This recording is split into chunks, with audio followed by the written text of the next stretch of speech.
fills me in the air, it shivers cold and thin.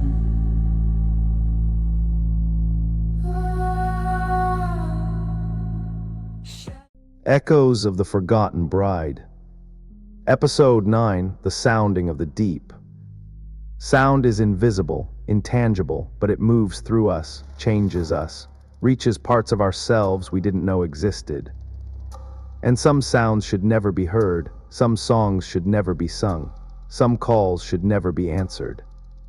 This is the 9th echo. Cass Rivera felt sound in her bones. Most people heard with their ears. Cass heard with her entire body. The bone conduction device behind her ear translated vibrations into something her brain could process. She'd been deaf since birth, but she'd never been silent.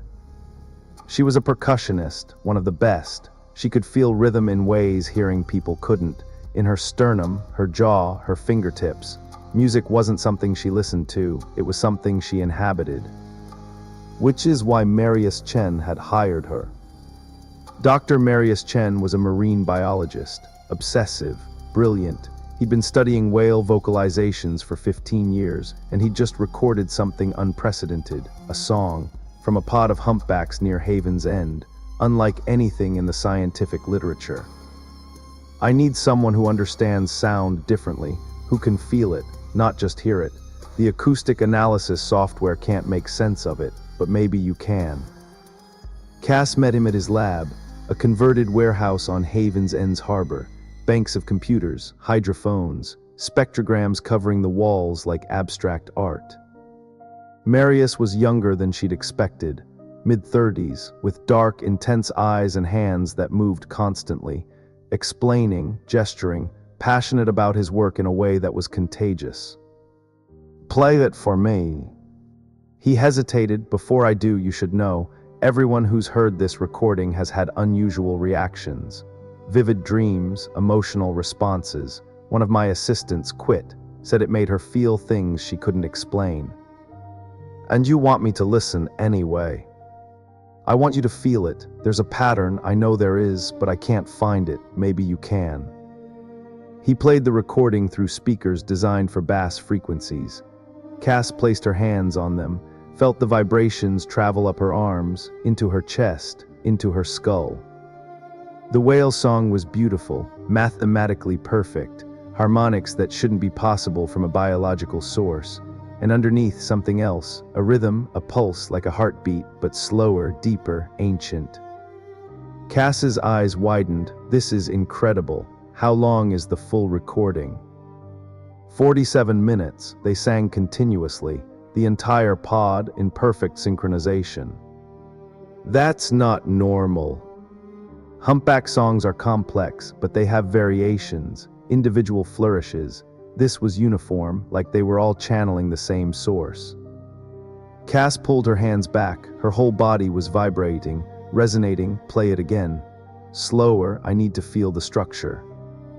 They spent hours analyzing, Cass with her hands on speakers, on the table, on the floor, feeling the sound move through different materials, through water, through metal. Each medium revealed different aspects. Marius watched her work, fascinated. "You're incredible, you know that? The way you experience sound. It's like watching someone see colors no one else can perceive. It's just different, not better. It's extraordinary." Something shifted in the room, the professional distance. They'd been working together for 8 hours. It felt like minutes, the shared intensity, the discovery, the way Marius anticipated what she needed, adjusted frequencies without being asked, the way Cass translated vibrations into something Marius could notate. They ordered takeout, ate while reviewing spectrograms. Cass's device picked up Marius's fork tapping his plate. She smiled. "Your drumming, nervous habit. How did you? I feel everything, including you, your rhythms, the way you tap your pen. Shift your weight, you're musical, you just don't know it." Marius looked at her, really looked. And for the first time in a long time, Cass felt seen, not as the deaf woman, not as the accommodation, but as herself fully. That night, Cass went home to her small apartment, tried to sleep, but the whale song haunted her. She could still feel it, resonating in her bones, in her teeth, in the spaces between heartbeats. She dreamed, vivid, overwhelming. She was underwater, swimming in darkness, and there was something below, something vast, something that wanted, that called, that promised. In the dream, she wasn't alone. Marius was there. They swam together, deeper, toward the calling, toward something sublime and terrible. And there was love, profound, consuming, the kind that erased boundaries, that merged two people into something larger, something that could answer the call. She woke gasping, aroused, terrified, confused. The dream had felt more real than waking, more true. She wasn't the only one. When she arrived at the lab the next morning, Marius looked exhausted, haunted. "You dreamed about it too, didn't you?" Cass nodded, the deep, so. Mething calling and us together.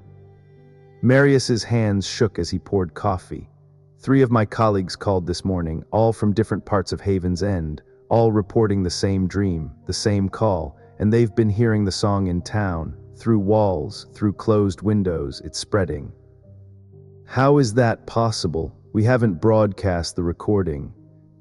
I don't know, but people are sleepwalking, heading toward the ocean. 7 incidents last night. The police are overwhelmed. Cass felt cold. What is this? What did we uncover? Marius pulled up news footage on his computer. Security camera from the harbor, timestamped 3 a.m. It showed people, dozens of them, walking into the water, not panicked, serene, like they were going home. They had to pull them out. Some didn't want to come. They fought, screamed, said they needed to go deeper to answer. Answer what? That's what we need to find out. They analyzed the recording again, deeper. Cass used every tool she had, different frequencies, different amplitudes, and then she felt it, a sub-frequency, below human hearing range, but present in the bone vibration, a message. It's not just a song, it's a call, a mating call. Marius lined in. Mating call from what? Whales don't affect humans this way. Not from the whales, through them. The whales are relaying it from something deeper, something older. Cass showed him the spectrogram, the pattern beneath the pattern, mathematical, precise, not natural or not naturally evolved. This is communication, directed, purposeful. Something is using the whales to broadcast a signal, and that signal is designed to affect human consciousness. To what end? Cass met his eyes, to call brides, to lure people into the water, to claim them. The forgotten bride, the entity that had haunted Haven's End for over a century, she wasn't just a ghost, she was part of something larger, something oceanic, something that had learned to use sound as a weapon, as a lure. We have to stop it, create a countersignal, something that disrupts the pattern. Cass, that could take weeks, maybe months. We don't have that expertise. Then we get it, we find acousticians, sound engineers, we build something that can fight this. But even as she said it, Cass felt the pull. The song was still inside her, still resonating, and part of her wanted to answer, wanted to walk into the water and descend into that dark embrace. She saw the same conflict in Marius's face, the scientist battling the dreamer, the rational mind battling the sublime call. We're not immune, are we? The more we study it, the more we're affected. Marius took her hand, then we work fast, before we lose ourselves. They assembled a team, acousticians from the university, sound engineers from Boston, a cryptographer to analyze the mathematical patterns. They worked around the clock, mapping the whale's song, identifying the frequencies that affected human consciousness, designing a countersignal. But the incidents escalated, more sleepwalking, more people drawn to the water, and now the dreams were shared, collective. The entire town experiencing the same visions, of an underwater realm, of perfect union, of surrendering self to something greater. Cass and Marius weren't immune, the dreams intensified. In them their connection deepened. They weren't just colleagues, they were lovers, partners, two parts of a whole. The dreams showed them diving together, breathing underwater, becoming something new, something that belonged to the deep. And in waking life, the dreams bled through. The professional boundaries dissolved. They worked side by side, hands touching, frequencies syncing. They moved in harmony, anticipated each other, completed each other's thoughts. One night, exhausted, they fell asleep in the lab, woke up holding each other. Neither remembered reaching out, but neither pulled away. This is the song, isn't it, making us feel this? Marius shook his head. I don't think so. I think the song amplifies what's already there, removes inhibitions, makes us more honest. I've felt this for weeks. Since the first day you walked in here, the song didn't create it. It just removed my ability to hide it. Cass touched his face. I feel it too. But how do we know what's real and what's the call, what's us and what's the manipulation? Does it matter? If what we feel brings us together, does the source change the truth of it? It does if the source wants us dead, wants us drowned, wants us as offerings. Marius pulled back. You're right, we have to think clearly. We can't trust what we feel, not until we stop the signal. They finished the countersignal, a complex waveform designed to disrupt the whale song's pattern, to create destructive interference, to silence the call. The plan was to broadcast it using underwater speakers, positioned around Haven's End, the same technology used to deter ships from whale migration routes, but inverted, weaponized. The night they deployed it, half the town was walking toward the water, including the mayor, the police chief, entire families, moving as one, drawn by the inescapable song. Cass and Marius worked from a boat, the speakers deployed at key points, the countersignal ready, but as Marius reached for the activation switch, he froze. Cass, if we do this, we're destroying something beautiful. That song is the most perfect thing I've ever experienced. What if it's not evil? What if it's just lonely, calling for connection? Cass felt the same hesitation. The song had given her something: connection, love, purpose. Silencing it felt like murder. But then she looked at the shore, at the people walking into the dark water, at a child no more than 6 being carried by the current, at an elderly woman smiling serenely as she drowned. It's killing them, whatever it is, whatever it wants, it's taking lives. We can't let that continue, even if we lose something in the process. Marius nodded, his finger trembled on the switch, then he activated it. The countersignal broadcast, underwater, inaudible to human ears above the surface, but Cass felt it. Felt the two waveforms colliding, fighting, canceling. The whale song diminished, stuttered, struggled. And something screamed, not audible, but felt, a vibration of rage and loss and profound loneliness. The entity behind the song, recognizing defeat, recognizing silence. The people on shore stopped, blinked, looked around confused, the spell broken. They stumbled back from the water. Parents grabbed children. Emergency services rushed in. The song was gone, the call was silenced. Haven's End was free. But Cass felt hollow. The constant vibration she'd lived with for days, the rhythm that had inhabited her bones, it was gone, and with it something else, the certainty, the connection, the feeling that she and Marius were inevitable. They stood on the boat, not touching, suddenly uncertain, awkward. So we did it. Marius nodded. Yeah, we saved the town. Is this how you feel now, without the song, about me? Marius was quiet for a long time. Then, I don't know, the song made everything intense, clear. Without it, I'm confused. I know I care about you. But is it love, or was that manufactured? How do we tell the difference? Cass felt tears threaten. We don't, not immediately. Maybe we just wait, work together without the pressure. See what's real and what was amplification. That sounds rational, sad, but rational. They returned to shore separately, gave statements to authorities, submitted their findings, became local heroes, the scientists who saved Haven's End. But they didn't talk about the dreams, about what they'd felt, about what they'd lost when the song ended. Weeks passed, they worked together, polite, professional. The easy harmony was gone, replaced by careful distance. They were good colleagues, but the magic was absent, the certainty was gone. Cass wondered if they'd made a mistake, if they'd destroyed something precious, if the entity in the deep had been offering something real, even if the method was wrong. One evening, Marius showed up at her apartment. No warning, no call. He looked exhausted, desperate. "I can't do this anymore. The pretending, the distance. Cass, I don't know if what I felt was the song or something real, but I know I miss it. I miss you. I miss the way we were." Cass felt her heart crack open. "I miss it too, but how do we trust it? How do we know we're not just chasing a chemical high, a supernatural manipulation?" We can't know for certain, but maybe that's true of all love. Maybe it's always a combination of biology and choice and circumstance and magic. Maybe the song just accelerated what would have happened anyway.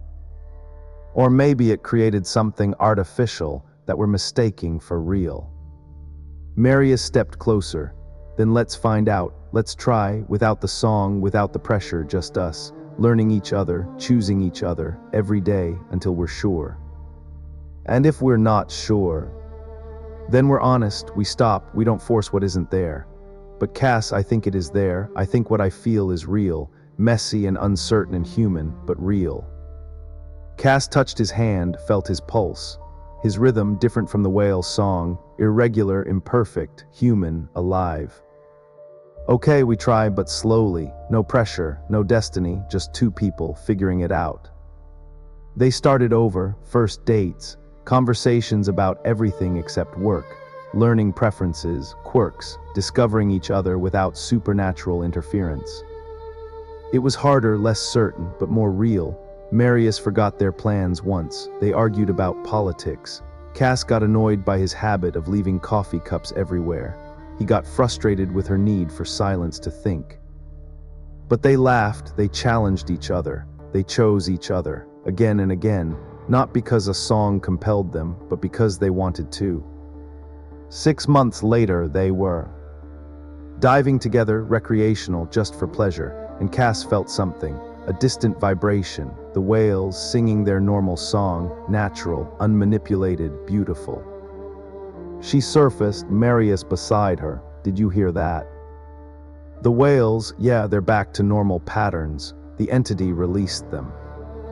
Or we freed them when we silenced the call. They floated on the surface, the sun warm, the water calm, two people who'd faced something impossible and survived, who'd lost something sublime and found something real. Do you ever regret it, stopping the song? Marius thought about it. Sometimes it was beautiful, irresistible, but it wasn't ours, it was borrowed, imposed. This, what we have now, this is ours. We built it, choice by choice, day by day, and that's better, harder, but better. Cass kissed him, tasted salt water, felt his heartbeat against hers. Irregular, imperfect, human, real. The ocean still sang, but its song was honest now. Not a call, not a claim, just the voice of something vast and old and unknowable, reminding them that they were small, that life was fragile, that love was always a choice made in the face of the deep. And sometimes the bravest thing we can do is silence the call of the sublime, turn away from the perfect, and choose the messy, complicated, difficult, beautiful reality of being human, of being together, of building something that's ours. Not destined, not fated, not compelled by forces beyond our control, just chosen every single day. The sea remembers its songs, but we remember our choices. And in the end, our choices are the only music that matters. This has been Echoes of the Forgotten Bride, Episode 9, The Sounding of the Deep. Join us next time for Episode 10, The Love That Binds the Wounds. Until then, remember that not every call should be answered, and the truest love is the one you choose in silence. Shadows in the fog, they